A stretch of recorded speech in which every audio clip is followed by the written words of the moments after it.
Hi, I'm Ra, back for episode 4 of our 7-day lecture series, entitled A Jet Tour Through the History of Christianity, episode 4, No King for the Jews.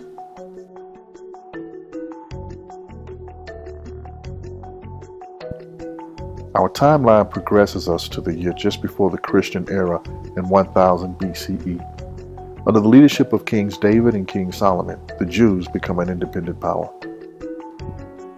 The capital, Jerusalem, is made holy by King Solomon, who builds a grand temple. This is known as the first temple period of Judaism. Jewish priests are given charge over the temple. Priests perform regular animal sacrifices as a way of protecting the covenant and seeking atonement for sins. The Jewish kingdom lasts until 587 BCE, when the Babylonian Empire raids Jerusalem, destroys the first temple, and sends the Jews into exile for about 50 years. This Babylonian invasion disrupts the line of kings. This is a key issue for the Jewish people, who, from this point forward, would seek their rightful king. All the while, the animal sacrifices continue. By 538 BCE, the Persian king Cyrus the Great overthrows the Babylonians.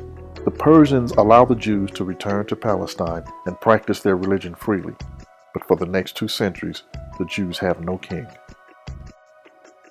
The Jews are allowed to rebuild the temple, which they complete around 515 BCE. This marks the second temple period of Judaism. Without a king, the Jewish high priests act as judges and prophets. The priesthood system begins to focus on piety, prayer, rituals, kosher eating, and holy living. Jews now focus on the afterlife and judgment and more animal sacrifices. Due to their plight after multiple invasions and the lack of a king, the Jews desire to return to a Jewish monarchy with a righteous ruler. The focus of the priesthood turns apocalyptic, seeking a day of judgment. There is a large belief that God will intervene and send a Messiah. But before the Messiah is to come, the Greeks do. We are very close to 0 AD, when Christ is said to be born. It is not a coincidence that the Jews have become relentless for a king to lead them. It is no coincidence at all. While the Jews believe a Messiah will come through the line of King David, they continue to be overthrown by Babylon, Persia, Macedonia, Greece, Rome. They seem to be armed with only the Old Testament and obedience laws.